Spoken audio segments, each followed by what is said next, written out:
हम मौजूद हैं आज लखीमपुर के गोला विधानसभा में, जहां आज मतदान हो रहा है। मतदान में उमड़ की संख्या पहुंच रही है, लगातार लोग वोट देने पहुंच रहे हैं।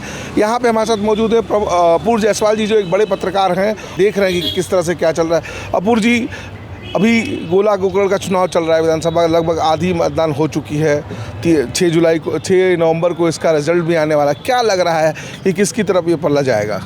देखिए, अभी तक जो चुनावी विश्लेषण की बात करें तो उत्तर प्रदेश में अब तक चुनाव जो जिस तरफ जा रहा है, सत्ता पक्ष के लिए ही उपचुनाव होता है। हम पीछे भी देख चुके हैं किस तरीके से जो कई सीटें ऐसी थी जो सत्ता पक्ष के ही हिस्से में गई है।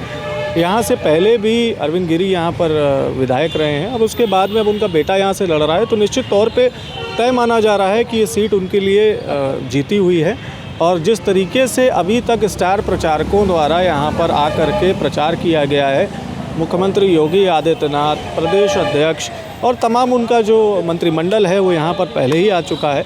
लगातार जनता से संवाद किया गया है, तो कहीं ना कहीं ये साफ हो गया है कि जनता का जो मत होगा वो सत्ता पक्ष की तरफ जाएगा। निश्चय ही सरकार है भारतीय जनता पार्टी की, लोग हैं, मुख्यमंत्री आज आ रहे हैं, प्रोटोकॉल है उनका, उप मुख्यमंत्री और बड़े बड़े नेता दिग्गज यहाँ पे आके चुनावी प्रचार कर रहे हैं। उनकी ही सीट थी और स्वर्गीय अरविंद गिरी जी की देहांत के बाद उनके पुत्र इस चुनाव मैदान में हैं। विनय तिवारी का भी पलड़ा बड़ा मजबूत दिख रहा है। हम लोग जब मौजूद थे, घूम रहे थे जब कई जगह पे, तो लगातार लोग साइकिल की बात कर रहे थे। एक पलड़ा ये भी आ रहा है कि अभी हाल ही में समाजवादी पार्टी के संरक्षक स्वर्गीय मुलायम सिंह का देहांत हुआ, तो क्या मोरल सपोर्ट इस पार्टी को मिल सकता है कि इस बार विनय तिवारी चुनाव जीत सकते हैं? देखिए, जैसा कि मैंने कहा कि विधानसभा चुनाव उपचुनाव से बहुत अलग होता है। उपचुनाव में सत्ता पक्ष की हनक साफ देखने को मिल रही है। हाँ, कहीं ना कहीं जनता के मन में सहानुभूति तो ज़रूर है समाजवादी पार्टी के लिए, लेकिन जीत दर्ज कर लेना अपने आप में एक बड़ी चुनौती होगी।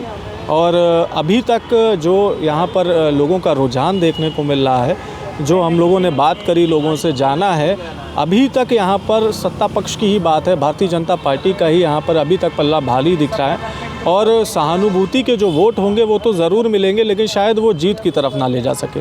तो साफ तौर पर भारतीय जनता पार्टी ही यहाँ पर सीट जीतती दिख रही है। अभी समाजवादी पार्टी की तरफ से थोड़ी देर पहले ट्वीट आया था कि कई बूथों पे भारतीय जनता पार्टी की कब्जा हो गया है, वहाँ के जो पार्टी समाजवादी पार्टी के लोग थे या जो वोटर थे उनको भगा दिया गया है।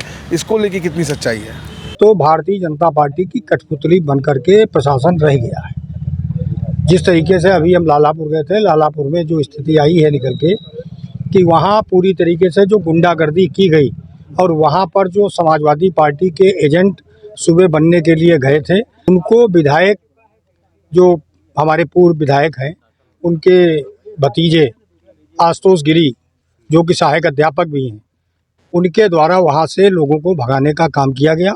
और वो पूरी तरीके से चुनाव प्रचार में लगे हुए हैं, जबकि सरकारी नौकरी कर रहे हैं और सहायक अध्यापक की तैनाती उनकी इसमें वजीर नगर में है। देखिए, ये इस तरह की चीज़ें तो चुनाव में साफ देखने को मिलती रहती हैं कि कहीं ना कहीं कुछ छुटपुट घटनाएं होती हैं। जो सरकार इस समय काम कर रही है, जिस तरीके से इलेक्शन कमीशन ने सख्ती बरती हुई है, जो पहले हम लोग सुनते थे किसी ज़माने में, आपको याद होगा कि बूथ कैप्चरिंग हो जाती थी, बड़ी घटनाएं हो जाती थी, लेकिन उस तरीके की यहाँ पर कर पाना, इस तरीके की जो अफवाहें फैलती हैं, इस तरीके की बातें यहाँ पर हो पाना शायद संभव ना हो। और अगर कहीं पर कोई न्यूसेंस करने की कोशिश भी करता है तो यहाँ पर प्रशासन मुस्तैद है किसी भी स्तर पे, किसी भी पार्टी का, चाहे वो भारतीय जनता पार्टी को, चाहे समाजवादी पार्टी को, चाहे किसी भी दल का व्यक्ति हो, यदि यहाँ पर उसने कानून से ऊपर जाने की कोशिश करी तो शायद उसके ऊपर कार्रवाई तय मानी जा रही है। और प्रशासन यहाँ पर पूरी तरह से मुस्तैद है। स्वयं जिलाधिकारी मॉनिटरिंग में लगे हुए हैं, बड़े पुलिस के अधिकारी लगे हुए हैं, तो मुझे नहीं लगता कि कोई भी न्यूसेंस होने की कोई भी संभावना है यहाँ पर। अब देखना यही है कि 6 नवंबर को इस गोला गोकर्ण चुनाव का रिजल्ट आएगा। देखना यही है कि सत्ता पक्ष में भारतीय जनता पार्टी का चुनाव जीतती है या कहीं मोरल सपोर्ट या विनय तिवारी का चुनाव साइकिल को जिताता है। कैमरामैन अनिल यादव के साथ Himanshu Tripathi, headlines India news, गोला।